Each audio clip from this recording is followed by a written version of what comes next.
Hello there, you beautiful people. My name is Willow, and welcome to another Cyberpunk 2077 challenge run. In my last run, I attempted to beat Fallout New Vegas as a cowboy, which was really fun, and today I want to follow it up with something similar as I attempt to take on Cyberpunk 2077's very hard difficulty with only shotguns. But before we get into the run, let's lay down some ground rules. I can only use shotguns to deal damage to enemies. I must play the entire game on the very hard difficulty. I can't use any bugs or glitches on purpose to exploit the game, and I will not be using any mods. With the rules of the run laid out, let's take a look at the challenge itself. Overall, I'm actually quite excited for this run as shotguns are my favorite weapon type in most games, and I'm curious to see how strong or weak they are in Cyberpunk 2077. I'm also quite happy to finally be able to do a body-focused run as my previous two runs in Cyberpunk ended with me being a glass cannon of sorts, and I hope that this time I'll be able to weather a bit more damage before going down. Anyways, past that, my main plan is to use power shotguns, so if you are hoping to see a bunch of smart or tech shotgun usage, you probably won't find it in this video, though I will be using tech shotguns, probably won't use any smart shotguns. With all of that out of the way, there's nothing left to do but to start the run, where I choose the Nomad start and the very hard difficulty before creating your average shotgun enjoying V. I don't spend any of the attribute points here, as in the beginning it's better to just wait and use them after getting into gameplay,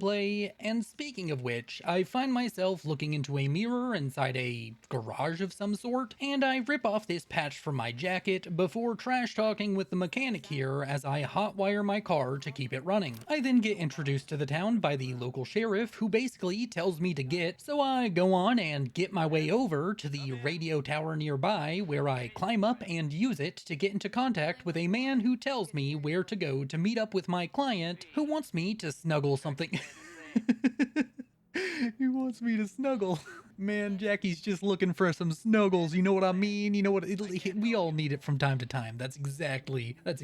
Yes, we're gonna snuggle something into Night City. That is what I'm sticking with it. But before meeting up with Jackie for our snuggle sesh, I decide to spend 45 minutes running around this small town trying to find all of the junk items that can be broken down into crafting components throughout the town. And yeah, this was all pointless. I was trying to get enough to craft a shotgun, but long story short, there isn't nearly enough items here for me to do that, so I just wasted my time, and in all reality, I just should have went to Jackie immediately. I meet up with our soon-to-be chum Jackie, and after a short conversation where we get to know each other a little bit better, he loads this mysterious box into the back of my car before we head off to Night City's border checkpoint. I have to head inside and give over all of my guns before attempting to bribe the border official. He seems to take the bribe, and with that, we get back into the car with Jackie and he drives us away from the checkpoint, but almost immediately we get ambushed and chased by a bunch of Arasaka security forces. This leads into a section where I have to shoot at them while Jackie drives, and it turns out that this section is incredibly difficult on the very hard difficulty as I die over and over and over, and at first I was just trying to shoot the cars, make them blow up, because you can do that in most of the car chases in this game, and I'm also just gonna be honest with you, I'm not good at aiming. It's why I like shotguns. I don't have to aim as good. I'm not good at it. But after dying over and over, quite frankly, an absurd amount of times, you know, doing the same thing over and over and getting the same result, I decide to actually try and aim and get some headshots on the guys hanging outside the windows shooting at me, and this was surprisingly super easy, barely an inconvenience, because I just go on a spree of getting headshot after headshot and kill off all of the gunners that are hanging out the windows, and with that, their damage output is lowered enough that I can take out the cars with ease before Jackie pulls into a garage to hide from Arasaka. He's kind enough to reveal that he was planning on screwing me over in this whole deal, but says that he likes me now and offers me to join him in Night City since I'm new here. We also open the box he was smuggling to find a lizard inside it before an awesome montage starts playing with some awesome background music as a news anchor rambles on and on. Speaking of awesome music, you can enjoy your favorite songs, be them hip hop or folk, using your own pair of Raycon's Essential Open Earbuds. Unlike regular earbuds that block everything out, the open earbuds allow you to stay aware of your surroundings while still getting clear sound. They are lightweight and feature an intuitive earhook design, which means that they will stay comfortable and, more importantly, stay in while you're out and about. It's a perfect gift for the active people in your life so they can go to the gym or go for walks and enjoy their music and podcasts while staying aware of what's going on around them. I've been using them while going for walks around the neighborhood, and it's much easier to stay aware of cars and stay safe. If you want to pick up a pair for yourself or as a gift for the holiday season, then make sure to head over to buyraycon.com/WillowOpen to get up to 20% off Raycon's audio products site-wide. Order by December 15th to guarantee you'll have them before Christmas. Thank you to Raycon for sponsoring this video, and with that, let's get back to the run, where the montage ends and I find myself in my new car chatting with Jackie before a job, and he offers me a tutorial on a data shard, but I reject this before exiting the car and heading into an elevator while finding out that we're being sent to save some corpo woman named Sandra Dorsett from the local scavs. Unfortunately, I don't have a shotgun, so for the first couple of enemies here, I end up using stealth takedowns, but I manage to loot just enough junk items off of them and scrap down their weapons in order to craft an Ilga shotgun. I don't have too much to say about it. It's your bog standard double barrel shotgun, and you know it, you love it. It's the standard get off my lawn 3000 classic, and I use it to start fighting through the scavs, and the combat here is intense and a bit of a struggle between needing to get close to enemies and constantly reloading, which basically forces me into this playstyle where I hide in cover as I wait for my healing items to recharge, turning this into a battle of attrition.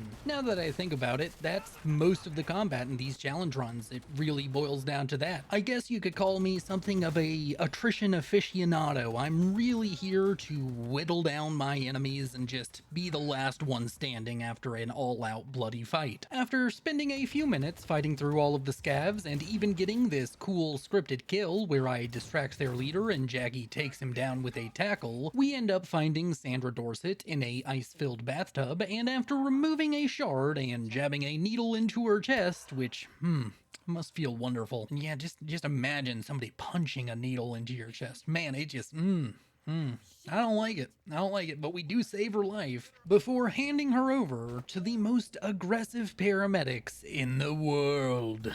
I then go get in this elevator with Jackie, and he asks if he can take my car to his date with Misty later tonight, and I tell him to go for it before we hop in the car and start heading for the border because Watson, the section of Night City we live in, is getting shut down by the NCPD, and we need to get there before they lock us out. On the way to the border, a bunch of scavs start attacking Jackie and I from a van. Thankfully, this issue solves itself as I don't even need to shoot them because their poor driving ends in them dying anyway.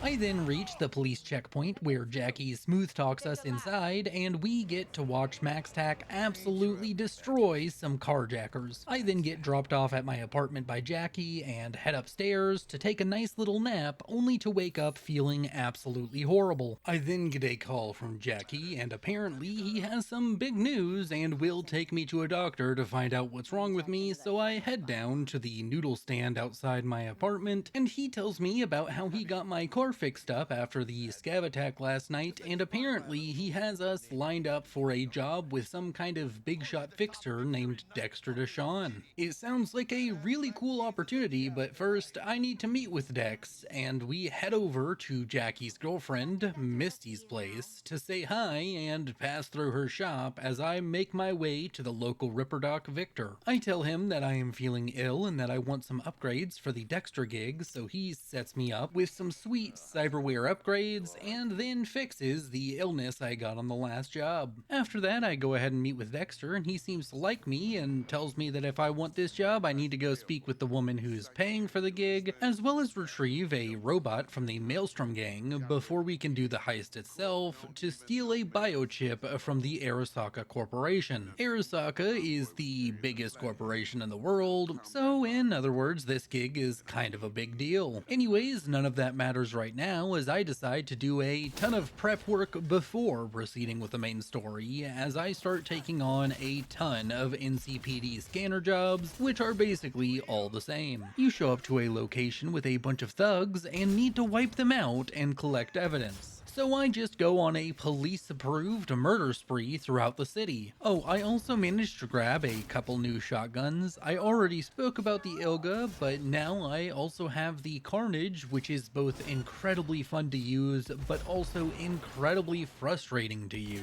Its big focus is that it has all of the upfront alpha damage. It has some of the most satisfying sounds, and it just feels so heavy and powerful, but the fire rate and reload animations are slower than a DMV line when you're in a hurry. Using the Carnage and its variants feels like 5 seconds of fun, followed by 15 seconds of pain. Normally, I wouldn't bother using such weapons as I value fire rate way more than alpha damage, but in this run, I quickly find out that the Carnage and its variants are some of the strongest weapons for dealing with groups of weaker enemies, because being able to one-shot some weak enemy 5 times in a row is a lot faster than most methods of dealing with all of these weak enemies. It also is very good at the beginning of boss fights, as I can just unload the entire magazine and then swap to something else in order to start fighting with a more DPS efficient weapon. Anyways, I clean up crime better than Scruff McGruff around Night City and eventually switch up to doing gigs, which are jobs given to me by fixers. They usually have a bit of story, but they are very similar to NCPD scanner jobs, as almost all of them involve me going to an area and fighting through a ton of enemies, though usually you're fighting through a building instead of a back alley or the streets themselves. The first gig I take on involves stealing a van filled with synth leather, and it immediately turns into chaos as I get the police attacking me,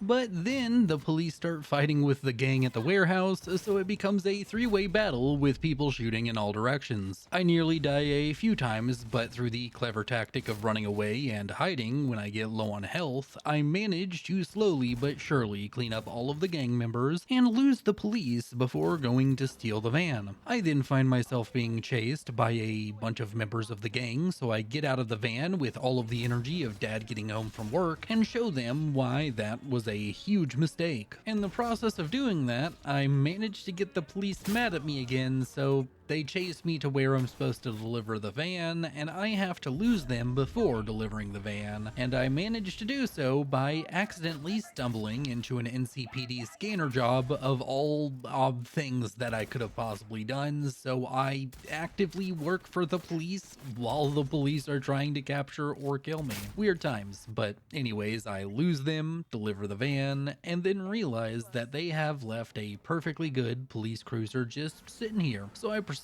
to take that and use it to drive to the next gig, which involves saving a doctor being held by the Maelstrom gang, who are forcing her to heal their wounded members. So I show up to the gang's hideout in my police cruiser and then proceed to go through a vent in its roof very stealthily, only to lose all sense of subtlety as I introduce them to the highest level of extreme stakes dodgeball, and needless to say, they didn't practice the basics because none of them could dodge, duck, dip, dive, or dodge fast enough to avoid the carnage of, well, my carnage. Anyways, I help the doctor save her patient and then escort her over to the escape vehicle, completing my second gig. After leaving the area, a bunch of Maelstrom goons start chasing after me, so I once again hop out of my car to show them a good time, only to somehow run into my first major bug while playing Cyberpunk 2077. I try to pull this body out of the car to loot it after killing all of the Maelstrom boys, and it starts driving on its own and then flips over and drops me underneath the map. I try falling into this bottomless void, but it just spawns me where I was, still underneath the map, and honestly, considering I've played this game all the way through, doing 3 challenge runs on it, I am surprised this is the first major bug I've seen. Oh, also, if you're wondering about the 3rd challenge run, I completely recorded a Cyberpunk challenge run and lost all of the footage.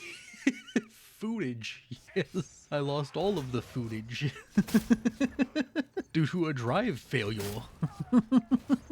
Either way, this happened a few months back, so yeah, You haven't missed one. Anyways, I reload an earlier save and start another gig that involves me breaking into yet another Maelstrom hideout, though this time I'm just trying to download some kind of video to send to the fixer. So I naturally walk up to the entrance and just start the Borg Street boys into little more than scrap for the pile. Honestly, at this point, I was a bit worried that I picked a run that was a bit too boring to make, because while the combat is very satisfying and spectacular to watch, it's been honestly a cakewalk for the early game, as shotguns are incredibly good at killing enemies that have lower health pools. Don't worry though, it will be getting much more difficult soon, but for now, let me go ahead and enjoy the feeling of being legitimately powerful in a game for once. It's legitimately so fun to just run and gun blowing people away, and I'm also a little bit worried that I'm gonna get demonetized because the enemies are legitimately disintegrating into fine anatomical confetti, and it's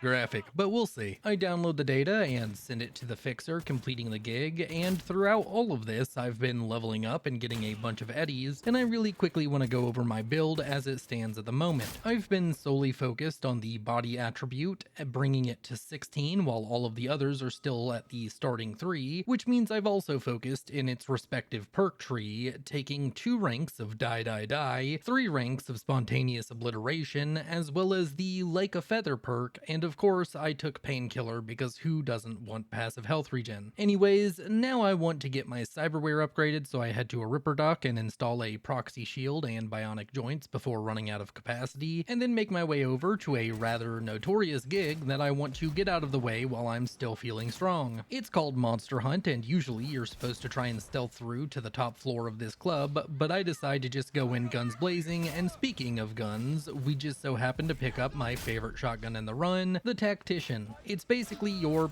standard pump action shotgun, very similar to something like the Remington 870 for the gun nerds in the audience. I see you. Anyways, it also suffers from a slow reload like the Carnage does, but unlike the Carnage, it has a much higher magazine capacity and fire rate, meaning it doesn't feel quite as painful to use. So far, I've been cycling through the various shotguns available to me, as they all have their pros and cons, and I've also picked up the Satara and Testera. I don't know if I'm saying that right. They're both double barrel shotguns, a lot like the Ilga, with the Testera being just straight up a more modern take on a double barrel shotgun and also being a power shotgun, while the Satara is a tech variant that can be charged up to shoot through walls, and I am not 100% sure, but it also feels like it narrows the spread when you charge it, meaning that it's kind of the most accurate one, although as I said, I'm not entirely sure. Anyways, the double barrels all just kind of function as a way for me to have more consistent damage, as their reloads are shorter, meaning I'm shooting much more often. The gig itself was really fun, and the combat was surprisingly difficult, but very manageable. The biggest issue is just the sheer number of enemies. There had to be at least 30, maybe 40 or 50 enemies that I have to deal with, and the entire time I have to make a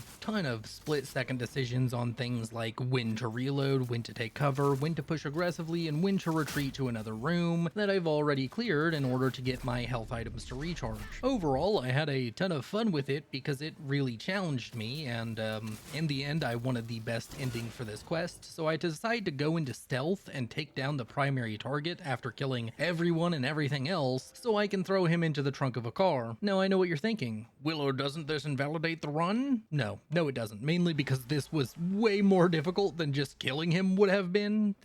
Killing him was the easier option. Legit, it was a pain to do it this way because losing detection was super difficult, and then he's constantly looking for me, which means I have to really take things slowly and I keep getting redetected, so I'm just considering that this is way more difficult than if I were to just walk up and shoot him. So either way, I complete the gig and make my way back to Victor, who I quickly repay for the cyberware he gifted me, and then start another gig. This time I need to go to a small restaurant and find some dude's cyber eye and get it back from the owner. Apparently I was supposed to do this sneakily, but I didn't read the message that the fixer sent, so yeah, I just kill kill all of the employees here and leave the patrons, I guess, to their free meal as well as a lifetime of trauma, and then proceed to fight my way to this drop box where I deliver the eye, only for the fixer to call me and tell me I did a bad job and screwed this up. Honestly, screw her. You don't hire the shotgun fanatic for a job that requires anything other than violence, brute force, and ignorance, and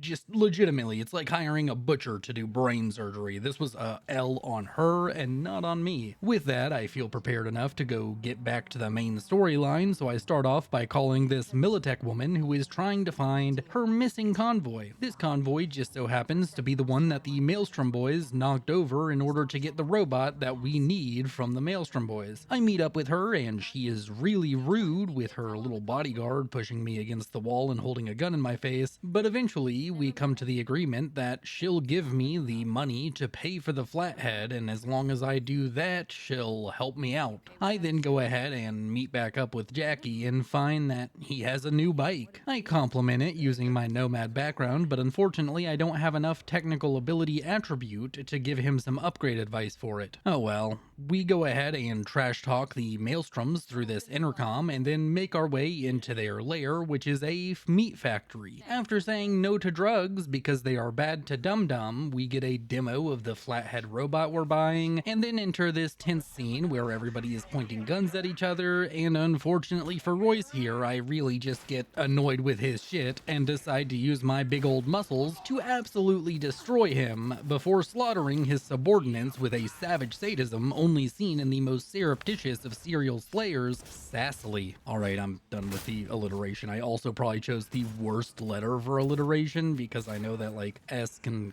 produce syllabants and I'm gonna have to fix all of that, and if I don't, you all will complain. But either way, this combat section was a fun time thanks to my improvised arsenal. I end up saving a brick from this laser mine prison and even have this funny moment where the enemies somehow don't notice me straight up blasting their friends away despite being in the same room, like straight 10-15 feet away, don't hear the massive shotgun blast or their friends screaming in agony as they die. They must be deaf and blind because I get 3 stealth kills in the same room using a shotgun, which just does not sound like a sentence I should be able to say, but it did happen. And with that, I complete this quest by heading outside and speaking with the Militech man that was being held by the woman. Yeah, it turns out that she failed in her job because I didn't pay with the Militech money, so yeah, he's in charge now. I speak with Jackie for a moment and then I head off towards Lizzie's bar. That's where I'm supposed to meet with one Evelyn Parker, the woman who contacted Dexter and set up this job in general. Once arriving at the bar, I get the standard bouncer intro and then go speak with the bartender asking about Miss Parker,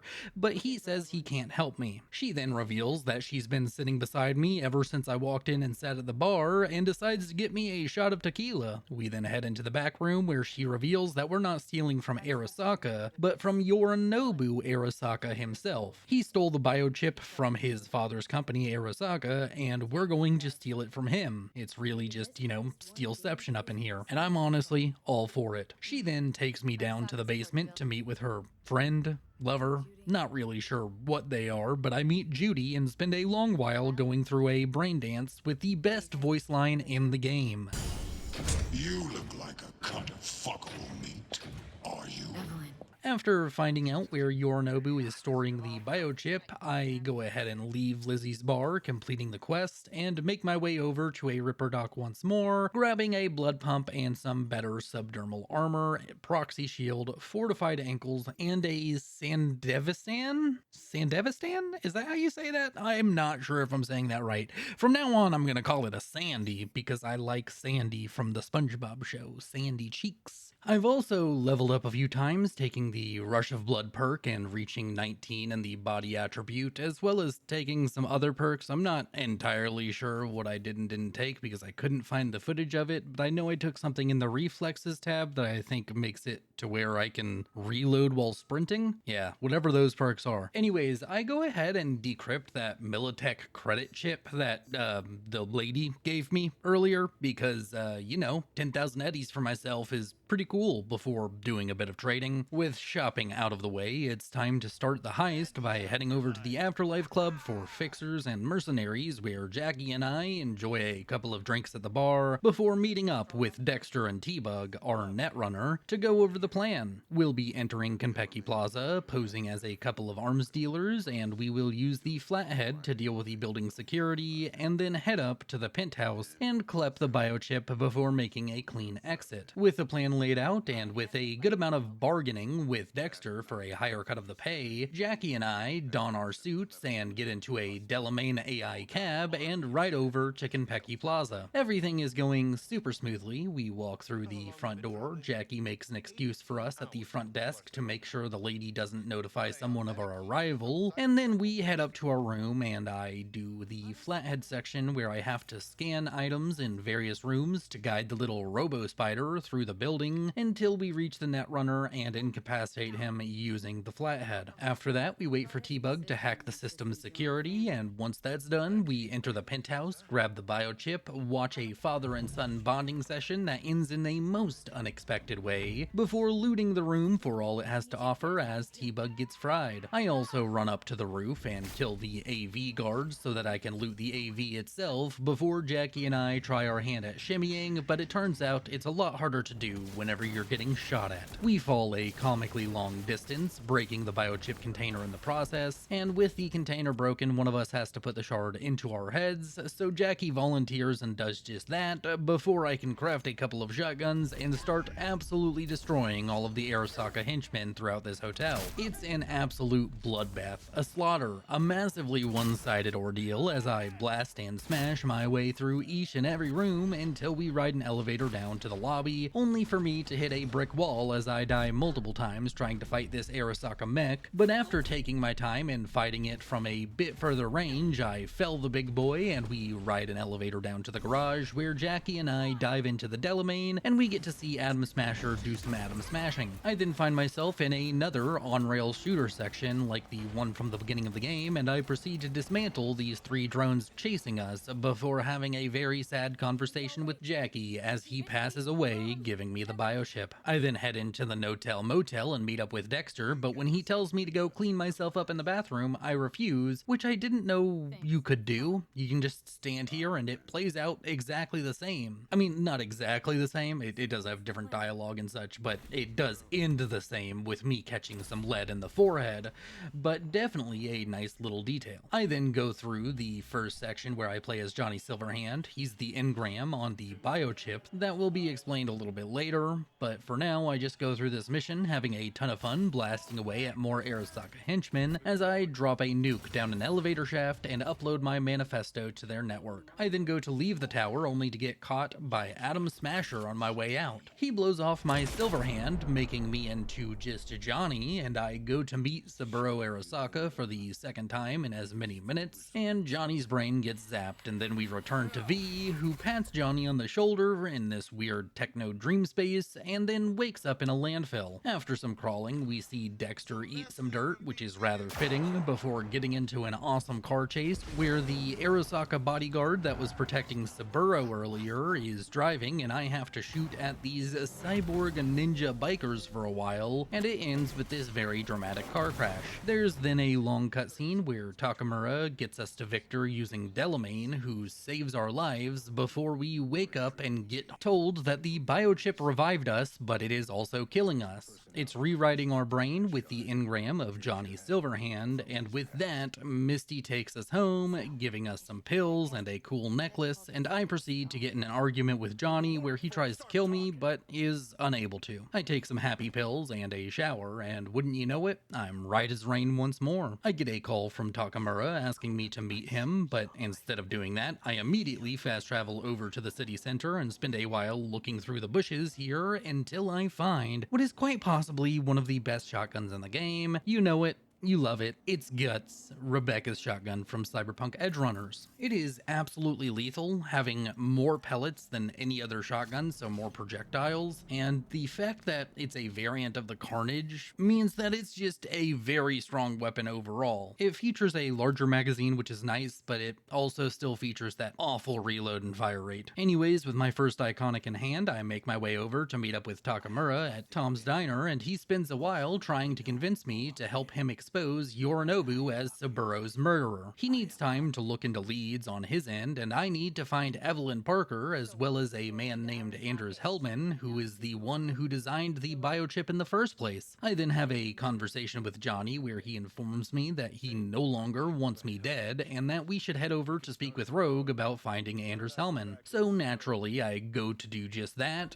seeing her in an argument with some woman before having a fun time getting pushed around by her bouncer, and eventually talking with her for a while, using Johnny's advice to get her to accept the job of tracking down Hellman for me. I pay her and then leave the bar, as I need to wait a day for her to gather info for me. In the meantime, I want to level up and get a bit more gear, so I head over towards Japantown, where I get a call from Wakako, who tells me I can come pick up my reward for the Sandra Dorsett quest anytime I want to, but before meeting her, I do this small side job where I spend some time running around with Johnny, listening to a street musician, which leads to Johnny wanting to find a copy of one of his old records from when he was playing with the Samurai Band. We eventually find this old guy who is stuck in the 2020s, constantly raving about Johnny and all of the bands of that time, and I end up buying a Samurai record off of him after Johnny kind of helps me figure out what I need to say to him. Anyways, Johnny then mopes about him not changing the world, and I go ahead and meet up with Wakako, getting my eddies, and then head to a Ripper Dock to get the Tiger Claws tattoo for free, completing the quest. I then end up dying to some of the thugs outside the Ripper Dock because I played it a bit recklessly, thinking I was way stronger than I am, so I go at it again, and by playing more tactically, so I'm able to pick apart the group of thugs with precise violence and have another level up. Here in the early game, I've been leveling up lots, so I've decided to update you just every few levels. So far, I've maxed the body attribute at 20, taken the Rip and Tear ultimate perk, letting me do more damage by comboing between gun bashing and shooting shotguns, each alternating attack doing double damage, so it's a very strong combo. I also took the Dread perk, which allows me to lower the armor of enemies when I shoot them, as well as the Dwarf Head perk, making the Blood Pump Cyberware much stronger. I've also increased the technical ability attribute to 5, as I plan to take on a ton of perks in this tree, and with that, I make my way to another gig, and it's quite the wild ride. It starts off normal, as I'm told to find a brain dance of someone's son getting killed, and after an intense, fast-paced fight outside, I make my way into this building and find that the guys selling and editing these brain dances are a father and son. I intimidate them into giving me what I want and then kill both of them because this is absolutely sick,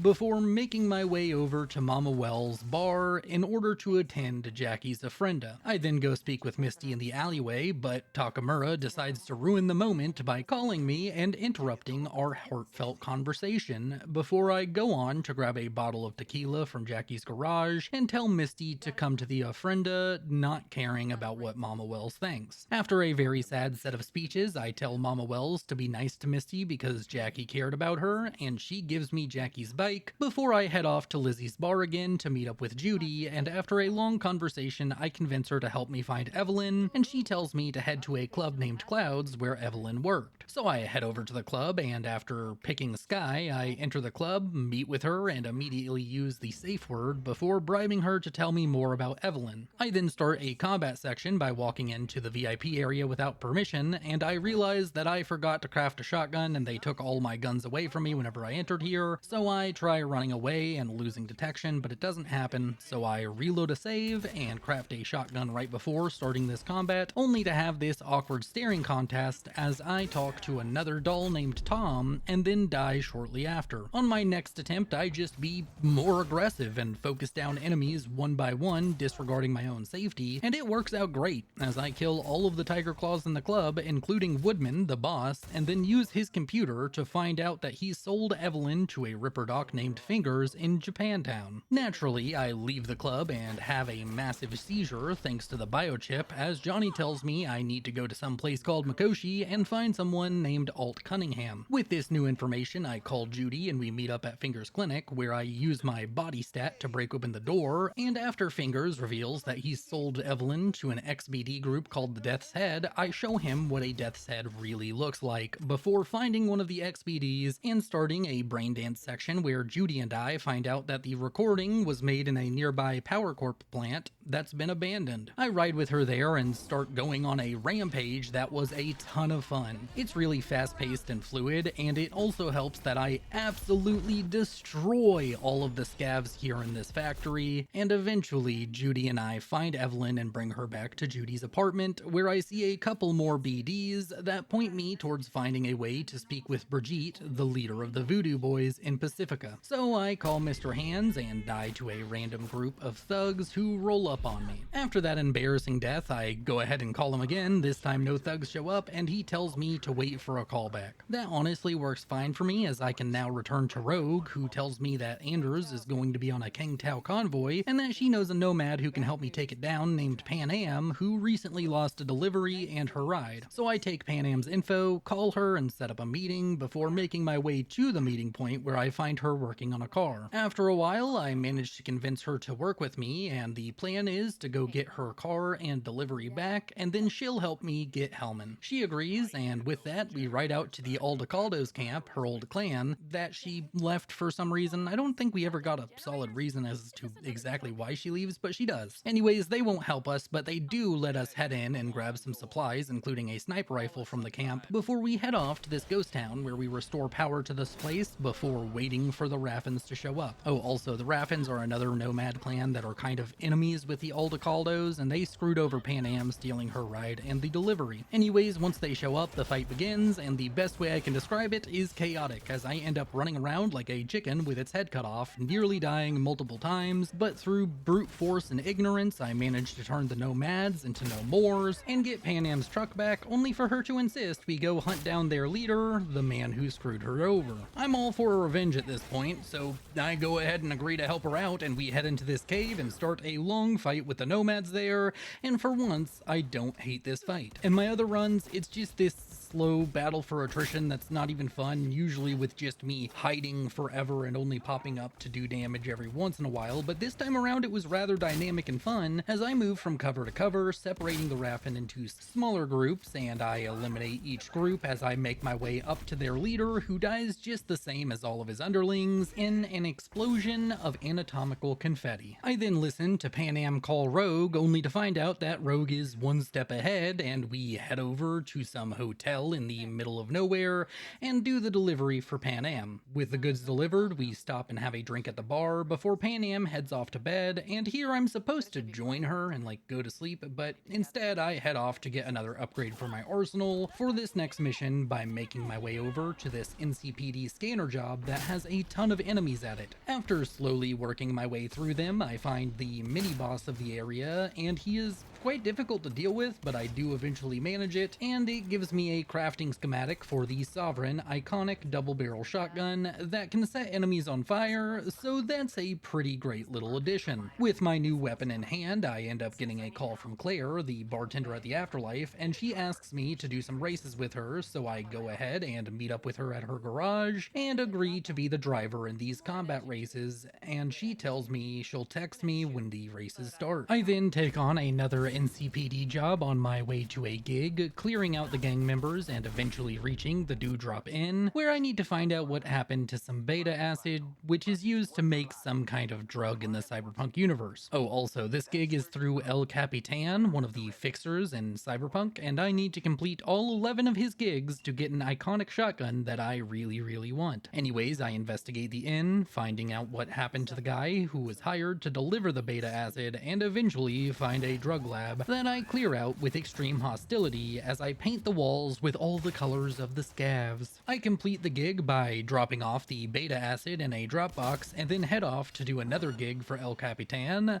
That involves me stealing some data from a corporate factory, so naturally I walk through the front door and start turning workers into work-wases, and this turned out to be very difficult combat-wise as I find myself in real danger, nearly dying a few times to the enemies as I am forced to run away and hide on multiple occasions, so so I can buy time to reload my weapon and regain health. Despite this, after a few cycles of breaking off combat and returning with reckless abandon for a few seconds at a time, I clear out the factory, send the data to El Capitan, and leave to take on another gig, this time involving heading over to a storage facility to shut down a website running from one of the storage units here. The combat was actually very difficult thanks mostly to my opponents now starting to use Sandies. This makes them invulnerable to the shots from my shotgun, and because of that I end up dying on my first attempt, but on the second I managed to use the clever tactic of using my Sandy right after the enemies use theirs, meaning I just have to wait out theirs and then shoot them when they exit, which is rather effective. I managed to slowly clear them out and shut down the server, completing another gig for El Capitan, which means I've completed 3 of the 11 gigs. I also head over to this nearby computer and buy a new car. I decide to grab the Gecko, which is a Nomad's compact car featuring autocannons that will come into play later, but for now, I decide to head back to Panam at the hotel, where I catch a few Z's in the hotel room with her before waking up in the middle of the night. I make my way out to this garage where Panam is working on her truck, and after talking to her about the plan to take down the AV using a power station to cause an EMP, we hit the road and she gets me set up to use the turret on the roof of her truck. After shooting some junkyard cars, we make our way to the power station where I use the turret to kill some drones before overloading all of its systems, causing both me and Johnny to experience some intense pain before we get back in the truck and race away. We then wait for the AV to come by and I use a detonator to set off the EMP, but it doesn't work as the AV keeps flying away, so Panam pulls a rocket launcher out of her prison purse, and that seems to do the trick as the AV starts falling out of the sky, and we start chasing after it, but end up having to fight through some more drones, and unfortunately, the turret ends up jamming, and when Panam goes to fix it, she ends up catching some high-speed lead before I kill the remaining drones, and enter this section where I have to scan the AV to find out that Mitch and Scorpion went to help, but Kang Tao agents killed most of the Aldecaldos and captured Mitch. I then have to go through this section fighting through robots and drones while trying to disable an artillery system, and by using my Sandy, I'm able to easily disable the artillery system and then proceed to aggressively revert all these robots back to their factory settings before we open the door to the AV to find Mitch held at gunpoint by the pilot. After asking a few questions, we kill the pilot of the AV and learn that Scorpion died, which really upsets Panam. Despite telling Panam that she can stay with Mitch and I'll go hunt down Hellman on my own, she declines and wants to come with me, so we have to go find him as he was taken away by the security team. We end up tracking him down to a gas station and I just try to, power through all the Kang Town here like I've been powering through a lot of encounters so far, but it's surprisingly difficult and I end up dying to one of these snipers. But on my second attempt, I just do the really smart thing of still rushing in and being hyper aggressive, but instead I just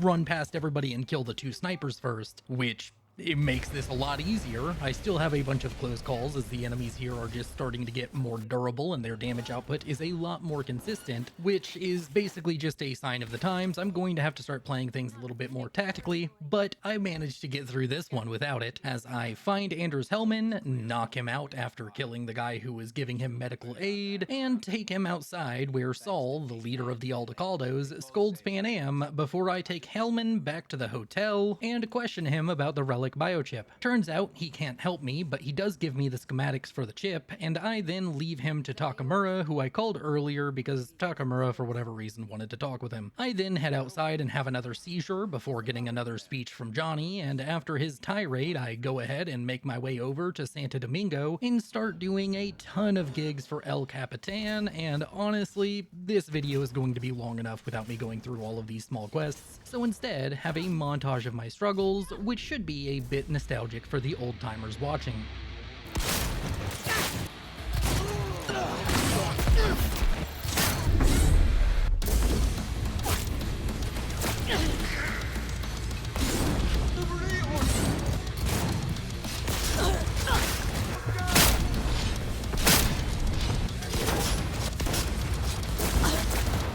Kill or be killed!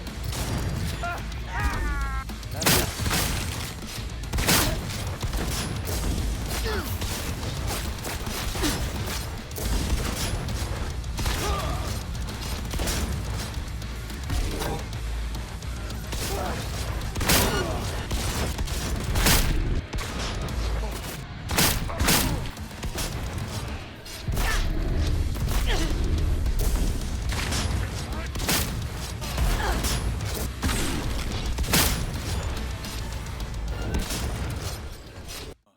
All right, you boomers enjoy that? You happy? You've been around for years on this channel if you did enjoy that and you're like, oh yay, he did it again. Yeah, I'm just here to make you feel old and bad about yourself.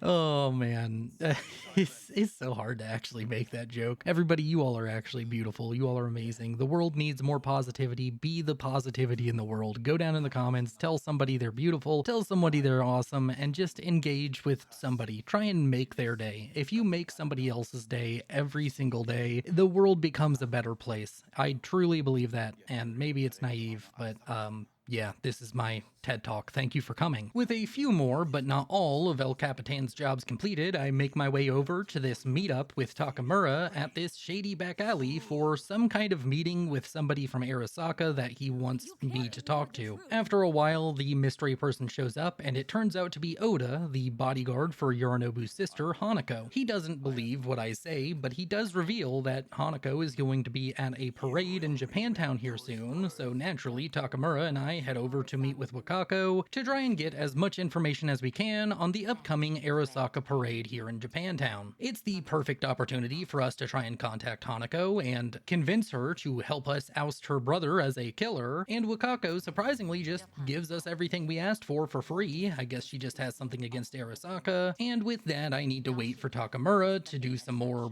I guess, recon or work of some kind. He tells me to screw off and he'll call me later. So naturally I go back to doing a bunch of gigs, but while doing so, I get a phone call from Panam asking me to show up at the camp to help her out with something. I agree to do so, but continue the gig where I managed to kill off all of the enemies here in a very fun combat section that I just wanted to mention. I then make my merry way out of the Aldecaldo's camp, where I find out that Saul has been abducted by the Raffins and that me and Panam are going to go save him. So we ride out to the Raffins camp and I rock up with my shotgun up, and I use it on the front door guard only to die a little bit later. On my second attempt, I change nothing but play better, showing it truly was just a skill issue. This starts a long and drawn out conflict with the Raffin henchmen here, and the combat has become much less one-sided as the run has progressed, and enemies require much more effort to take down, so especially when I enter sections like this where there's just a ton of enemies, I have to take things a lot slower, as I can't just rush down a large group of them and kill them before they kill me. After a lot of time, we're talking like 20 minutes, of playing around positioning and just picking off enemies one by one, running in, killing one, and then running out very quickly while I wait to heal or reload, I managed to reach Saul and give him the best of drugs before escaping the camp in the back of a van driven by Panam, only for us to be pursued by a bunch of Raffin vehicles and starting an on-rails shooter section where for once I get to use my shotguns. This was surprisingly difficult, as my guns don't seem to do anything really to these cars chasing us because they're just a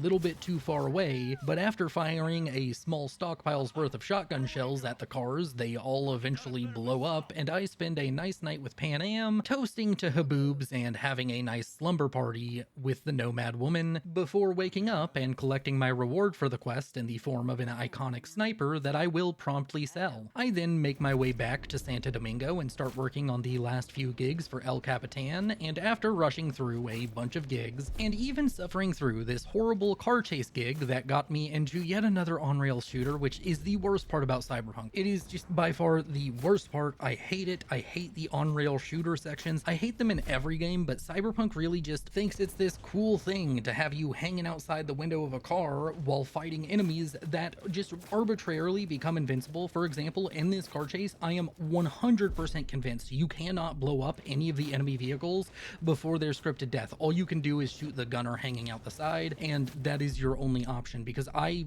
got some of them lit on fire and shot at them forever, and they still didn't die until they reached their scripted dying moment. I am incredibly salty about how many times I died to this stupid freaking on-rails shooter car section. I even had to leave, level up, get better cyberware just to make myself more durable. I wasn't even really trying to get damage. I was just trying to get more survivability, and that's how I ended up winning. I didn't even shoot a lot lot of the gunners out because I was trying to, but I kept missing. And the final run, legitimately the only reason that I beat this little car section is because I was tanky enough to survive it. It was just a stat check. So on top of being an on-rails shooter, which I hate, it's just mechanically bad. I love Cyberpunk. It has quickly become one of my favorite games. It is up there with Fallout New Vegas. I put it above Fallout 4 at this point. I really love Cyberpunk 2077, and I think they realized that these on-rail shooters were not popular because you'll notice in Phantom Liberty, I don't recall a single one of them in Phantom Liberty, which is greatness. Anyways, my little rant over, I've completed all of the gigs for El Capitan, which allows me to return to my apartment to find that he left me Bloody Maria. This iconic shotgun is a version of the Tactician, which means it's easily my favorite so far. I absolutely love the Tactician. My only issue I was having is I didn't have an iconic, so it felt weaker, but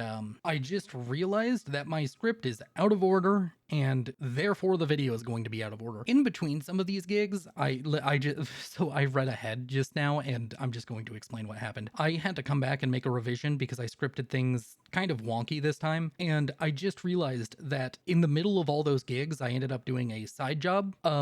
So yeah, there's gonna be some time fucky-wuckiness going on here, but I don't got time. You'll find out later why I don't have time to go back and fix all of this. Either way, going back into a flashback now, I get a call from a guy running for mayor, and it kicks off this series of side quests, which involved me investigating the death of the previous mayor. While doing so, I meet up with a detective named River Ward with the NCPD, and we spend a while tracing down leads until we find this hidden club that we have to break into and fight through a ton of roided out thugs called Animals. They absolutely destroy me, as I am seemingly unable to withstand more than a couple of seconds of their attacks before falling, and I die multiple times in this club, but eventually we find out that the mayor was murdered using a DB that was spiked. A DB? No, a BD, a brain dance that was spiked with some kind of virus. A DB? What would DB be? What would that acronym stand for? Damn beautiful. All of you all are DB, and I'm gonna find out later that that's like some kind of sexual acronym. The ADHD is strong with this one, yes. After finding out about the murder, we also find out that River's partner on the force covered up the murder, and we have a confrontation with his partner back at the diner where I met River, and yeah. That's about it. Returning back to the correct timeline, I now have the Bloody Maria shotgun, and I decide to head over to Judy's apartment as she called me and asked me to come over quick, and I didn't come over for hours and hours and days. When I arrive, I find out that Evelyn killed herself, and I help console Judy while telling Johnny to shut up for saying the worst line he gets in the entire game.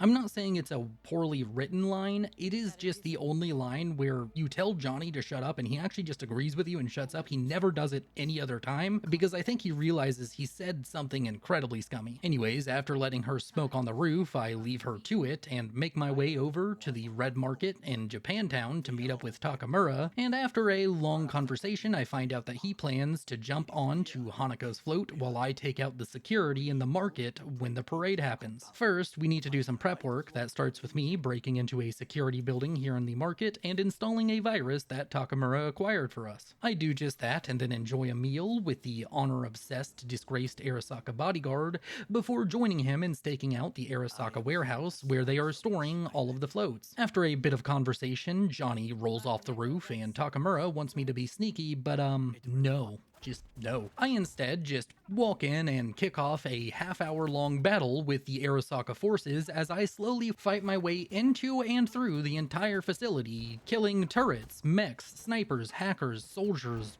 everything under the sun, everything Arasaka can throw at me, I ended up killing. I mean, I guess they didn't really send like an AV or a whole bunch of drones, but those wouldn't have been difficult. Maybe if they sent Atom Smasher, I would have been worried. Anyways, it's an exciting and intense combat section requiring me to use my Sandy in multiple different ways, be it closing the distance or to use as a way to run away from various enemies after mag dumping them. Then of course there's the more obvious way where I just use it when a bunch of people are shooting at me to completely avoid damage, and overall the Sandy is just incredibly useful, and after this long battle ends, I go ahead and upload the virus into the float and escape through the roof of the building. I then go ahead and get a few upgrades for my cyberware and use the crafting system to upgrade my iconic shotguns a few times before getting another call from River as I'm doing an NCPD scanner quest, which is quite fitting. He needs to meet up with me, so I head over to his truck and he tells me about a recent abduction that's been solved. Apparently it's linked to his missing nephew, and the guy who abducted this kid is now in a coma, so we need to break into a lab to find his medical files. Naturally, after doing so, we get caught by,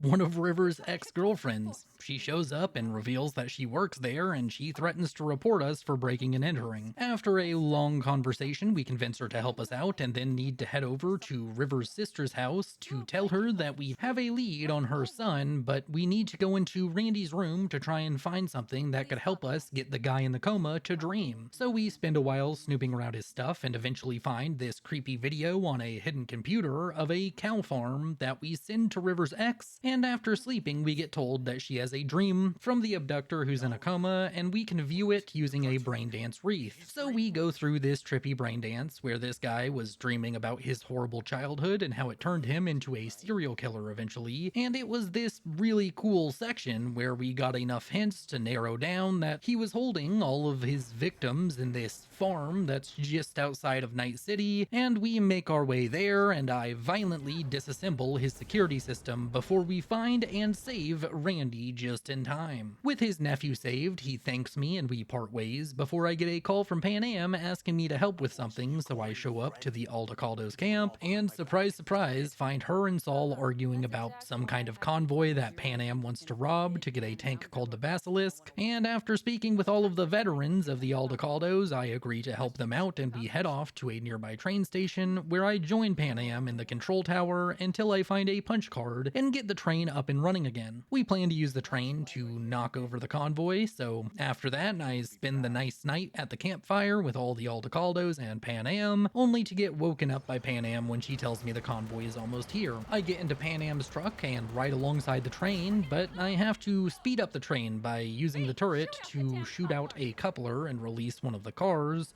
before we reach the convoy. Once we get there, the train knocks out the lead car of the convoy and I get stuck in this awkward situation where I'm stuck in the turret, but I don't want to use it because for whatever reason I thought it would just eventually let me out of the truck, but that doesn't happen. The second I start firing it though, it does eventually let me out of the truck, and I'm almost dead by that point, so I have to be very quick to just run around and clean up all of the Militech convoy guards before they kill me. We then take the trucks and return to the Aldecaldo's camp where Panam screams at Saul and I complete the quest. With that, I decide to return to Takamura and kick off the whole parade so we can get to Hanako. I meet him in the market, and after going over the plan one last time, I start the quest and make my way through the 3 snipers slowly but surely. The first 2 ended up being relatively easy, while the third a bit more tricky, but through rushing past a ton of enemies and constantly running, I was able to kill the final sniper and escape to this elevator to go down and hunt the Arasaka netrunner. I find the netrunner and quickly disconnect their link to the net, only for Oda to show up and try to kill me. This boss fight was absolutely awesome. I had a whole lot of fun running around the arena and finding opportunities to unload Guts or Bloody Maria into him,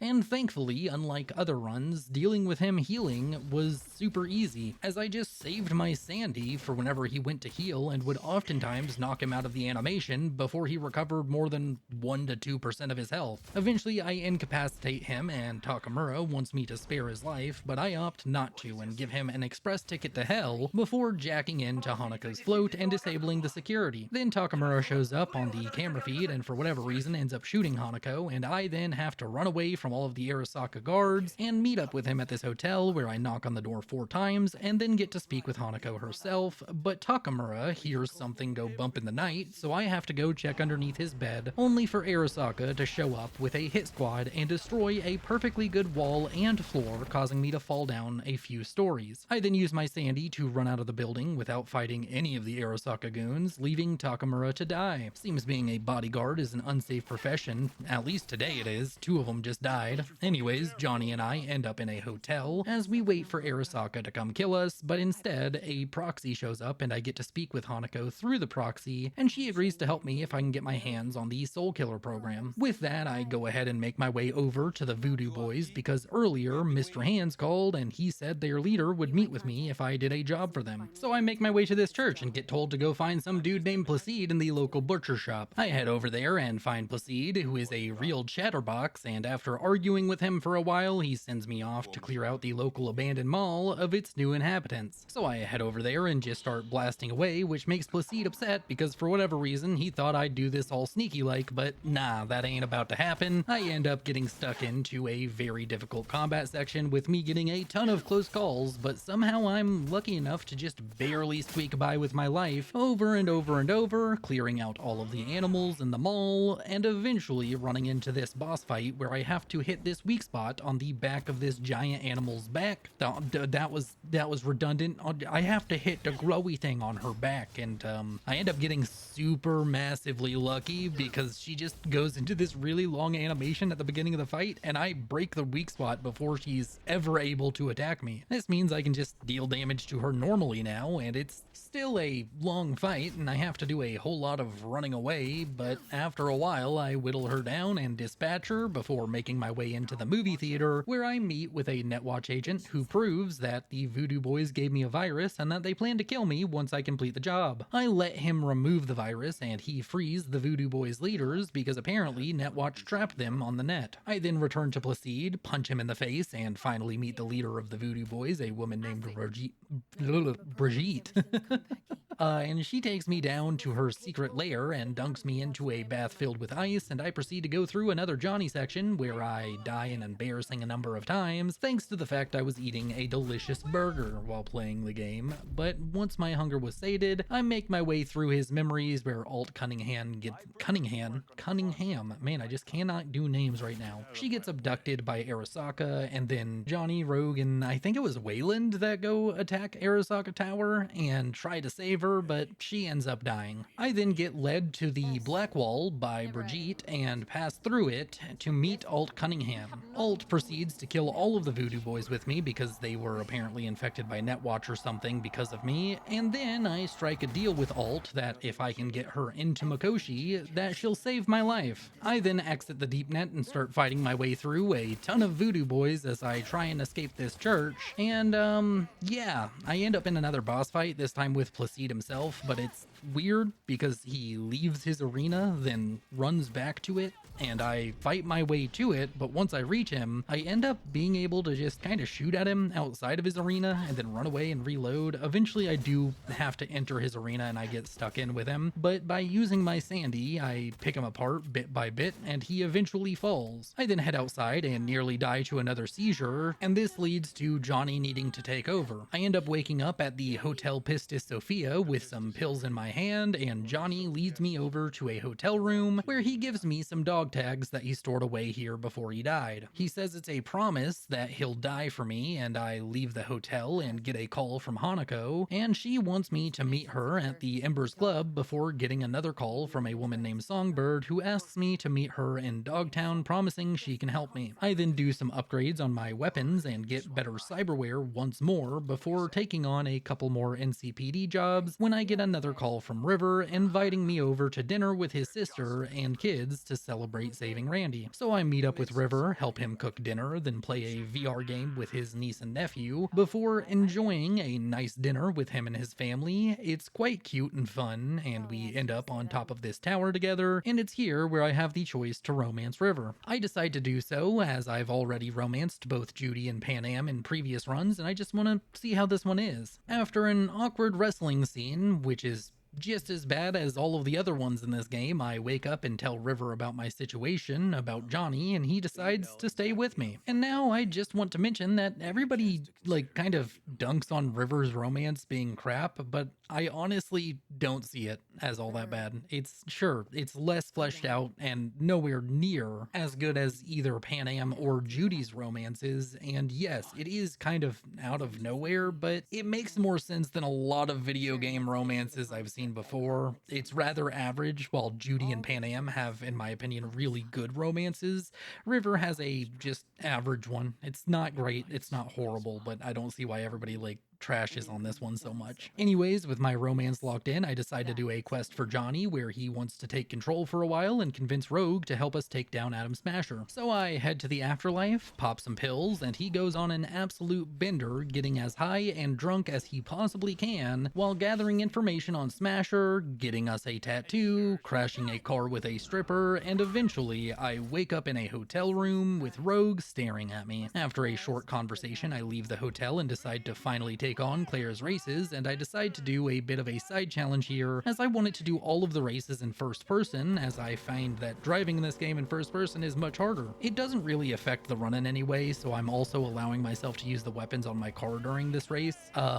And I would talk more about the races, but other than saying that they were fun, I managed to win all of them on my first try, and I helped Claire even get revenge on this corpo for killing her husband. I thought I'd have more to cover with these, but my mini challenge here wasn't all that challenging. After practicing driving in first person throughout the entire game, I seem to have gotten a handle on it. I then go ahead and start the next Johnny Rogue quest after she calls me and tells me to meet her at the afterlife. I head over and she reveals that we need to go search for Adam Smasher on a ship in a nearby port called the Ebunike. So I hop in her car after getting a replica of Johnny's jacket before heading out to the port. We then wait until nighttime, and I then kick off the combat pretty much immediately and tear through the Maelstrom boys defending this place with reckless abandon. It's a fun time rushing them down and just generally embracing the chaos. It's kind of strange as this run has been going back and forth between being fast-paced combat with a bunch of chaos and battles of attrition, but I'm all for it. It keeps things fresh when I have to keep on changing how I approach each combat encounter and thinking of new and different ways to deal with each type of enemy I go up against. Eventually, I fight through all of the Maelstrom boys and get on the ship where we find Grayson, a man who worked with Adam Smasher. After a long conversation where he tells us that Adam Smasher isn't coming back here ever again, I kill him as Rogue storms off all upset. I also go ahead and lower this cargo container and unlock it, finding Johnny's portion side, and with said new wheels, I decide to take Johnny to where they buried him, and he mopes for a while before I give him the cold hard truth about him being an ass. I choose specific dialogue options here to unlock a hidden ending, and after that, I decide to take on the Phantom Liberty DLC, and I'm going to be honest with you all. It's currently 5 a.m., and this video has to be live by midnight, so I only have 19 hours to finish this script, voiceover, and fully edit this video, so I'm sadly going to have to gloss over this entire DLC, so let's speedrun it. Overall, all you need to know about the combat is that the massive majority of it was difficult, but not to the point I was dying. In fact, throughout the entire experience, I only end up dying 4 times in total, and 2 of those deaths just so happen to be in a section that isn't really a combat section. So I show up at Dogtown, and Songbird takes control of the biochip while revealing that she's working with the new United States of America, and that I need to help her save the president, who will be in a crash landing in Dogtown very soon. So I sneak my way into the stadium and go through this parkour section until finally reaching the main market of Dogtown, which happens to be kind of like in the concourse of the stadium. Anyways, I end up buying the Order iconic shotgun, which is a more powerful version of the double-barrel tech shotgun I spoke about earlier. I then head up to the roof of the stadium and see Space Force 1 get hit by 2 missiles and damn near kill me as it falls out of the sky. I race to the wreck site while fighting through somewhere in the range of 100 soldiers that all work for the leader of Dogtown, a man named Kurt Hansen, who for whatever reason I want to keep calling Chris Hansen. Guess I've been watching too much To Catch a Predator recently. Anyways, I find President Myers and the wreckage and overpower her before getting into more combat with Hansen's men, where I end up dying, but not to their attacks. No.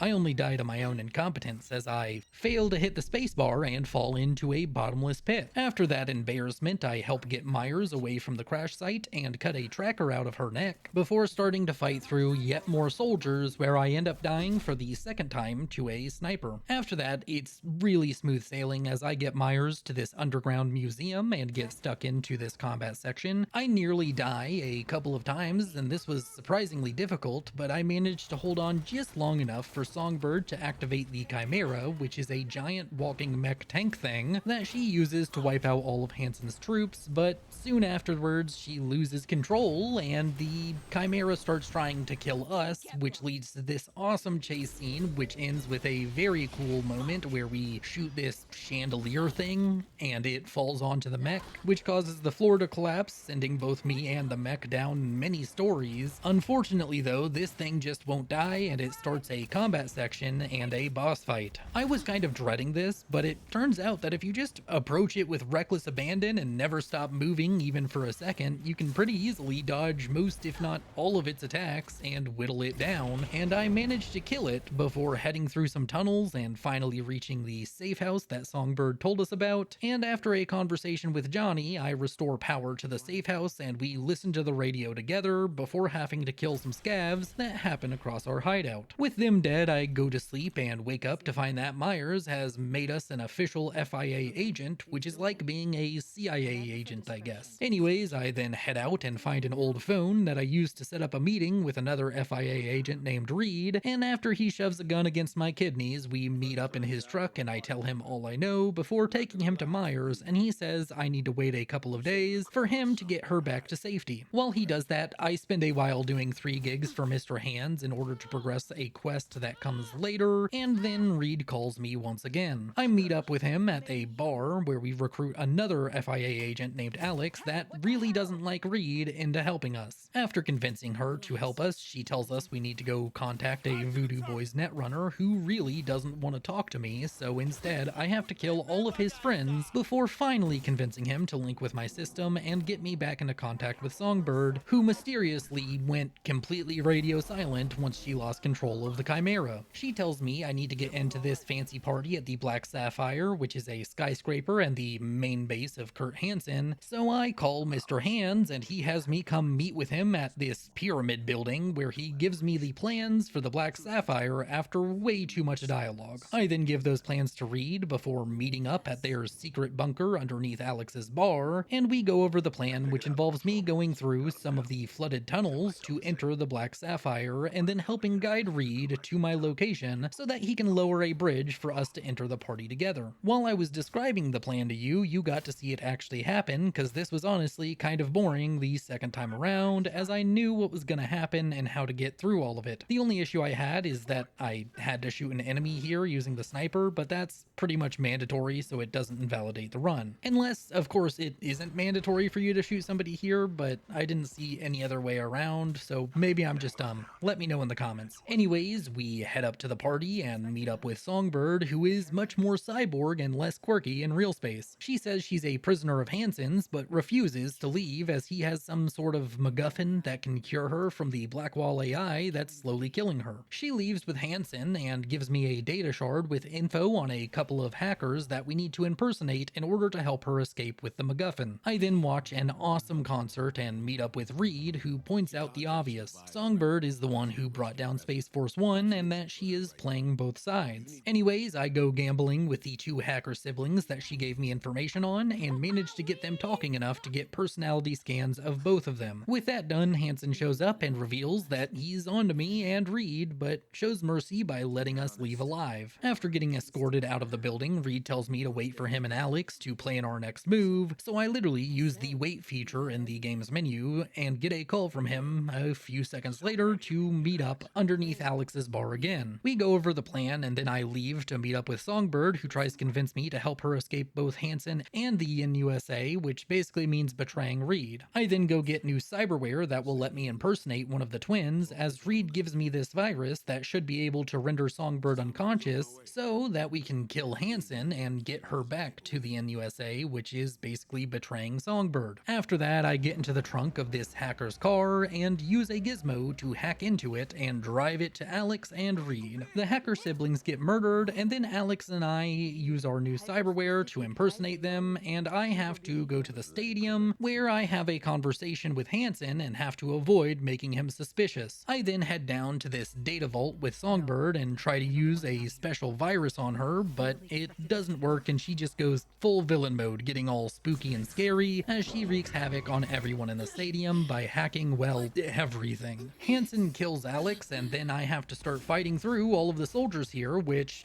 ends up being very tense and difficult, and then turns to downright unfair and annoying when when I run into Hansen himself, who absolutely destroys me on my first attempt. He is easily one of the strongest bosses I've fought so far, and to beat him, I have to spend a solid 20 minutes kiting him around this small arena, but after the pain of just slowly chipping away at his massive health bar and having to constantly dodge all of his attacks, I managed to kill him, escaping the stadium, and meet up with Reed, and together we watch MaxTac arrest Songbird. I then need to go find a netrunner who can hack into MaxTac's systems so we can find out when and where they are transporting Songbird. With this information in hand, I give it to Reed and then meet up with him alongside a bunch of 6th Street gang members, and we set up an ambush for MaxTac. The combat here is really fun. It's basically a boss rush as I'm fighting 4 different MaxTac enemies, and they are all mini bosses in their own right. It takes quite a while, but I eventually figure out each of their mechanics and clear them out, but Reed ends up getting injured, and Songbird hacked the MaxTac transport and ran away. I chase her to this massive hole in the wall and find out that she drove the truck into this Cynosure secret facility that is explained to be some kind of super weapon developed by Militech forever ago. Anyways, the game decides out of nowhere to become a horror game, and I am so for it. I actually want to do some challenge runs in horror games. I'm just not sure which games would really lend to challenge running, because a lot of horror games, it's like there's not a lot of great ideas. So if you have a horror game you think I should challenge run, please leave it down in the comments below. Anyways, this section was so much fun. It involves you having to hide from a robot that kills you instantly if it finds you, and you have to go through this facility at first, unlocking a massive blast door by reaching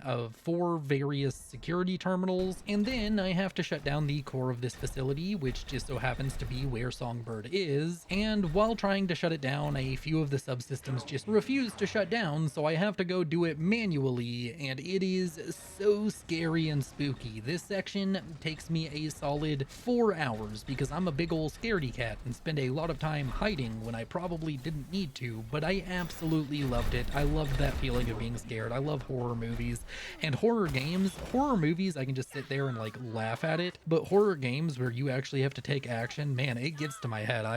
I'm sure people are gonna make fun of me for that, but man, I really loved this section. It was so good. Anyways, throughout all of this, I keep on seeing a bunch of Songbird's memories about how she's been screwed over by the NUSA and Reed in particular, but also that she kind of brought all of this onto herself by messing with the Black Wall to begin with, and the robot that's currently trying to kill us is controlled by a Black Wall AI that is fighting Songbird for control. So it's this weird combination. Songbird herself is fighting the Black Wall inside, but they're both kind of occupying her. It's very similar to the Johnny and V relationship as far as I understand it, and you can tell when each of them is speaking and they argue with each other. Anyways, I managed to complete the shutdown, but right when I do so, the robot finds me and I get pulled into this dreamscape of Songbird's old apartment in Boston, and after a bunch of sad moments and conversation where I try and comfort and console her, I return to the real world where Songbird somehow managed to turn off the robot, and I enter the core itself to find her hooked up, strung up like a puppet, which is rather poetic as she had a bunch of people trying to control her, a bunch of people trying to pull her strings, so it makes sense for her to be all strung up here. Anyways, she asks me to kill her.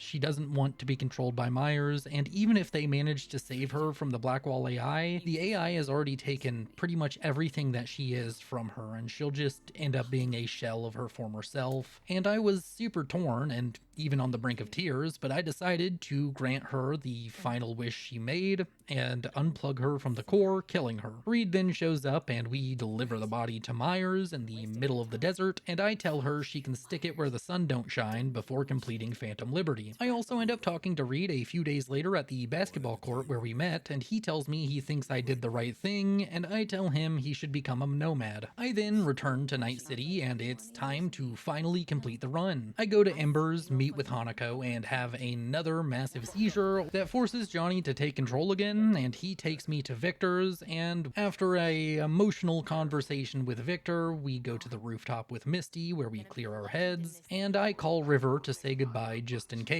before waiting a whole 5 minutes for the secret ending to appear. This ending is called Don't Fear the Reaper, and it's by far the hardest of Cyberpunk's endings, as instead of getting help from anyone, we instead decide that just me me and Johnny are going to take on Arasaka Tower all on our lonesome, and it also has the funny mechanic of if you die, it rolls credits and you get the same ending as if, so you have to do the entire thing in one shot. There is a single exception for that I'll go over later, but yeah, you have to go through the entire thing in one go. Anyways, this was by far the hardest section of the run, and I die a ton of times here, as another added layer of difficulty is every so often your screen will glitch out and a pop-up saying relic malfunction detected shows up. Each time this happens, it applies another stack of a debuff, making my max health lower, so I am very much so on a clock, and after struggling for a long time, I reached the Mikoshi core, only to be stopped by Atom Smasher kicking off the final fight of the run. Luckily, there is a save made right before Atom Smasher shows up, so I don't have to go through the entire Arasaka Tower every time, but if I do die, I have to go through the credits, go back to the main menu, and reload the save right before Atom Smasher fight, so it takes a while. On my first attempt, I'd get close to actually killing him, but I die in one of his last phases, and after dying a couple more times to him, I finally managed to kite him around this arena for a small eternity. I'm honestly not sure it felt like forever. It felt like an hour.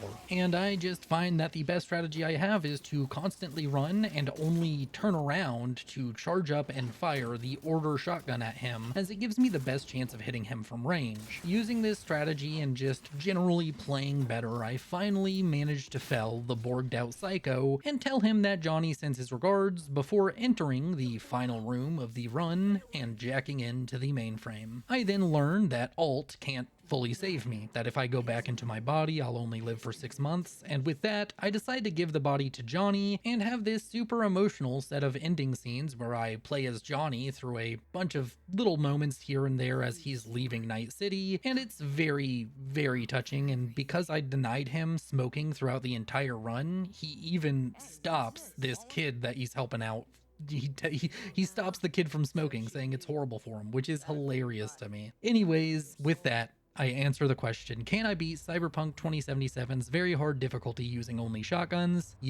Yes, I can. Thank you all so much for watching. You're so beautiful. If you liked this run, you'll probably like my Cyberpunk as a sniper run. A huge thank you to my channel members and patrons, as their support is tremendous. And if you want to catch me live, be sure to follow me on Twitch, as I plan to stream a lot over the course of December. It may not be challenge runs, but it is going to be a fun time, and I would love to see you there. You have yourself a wonderful holiday season, and I'll see you in the next one. This is Willow, signing off.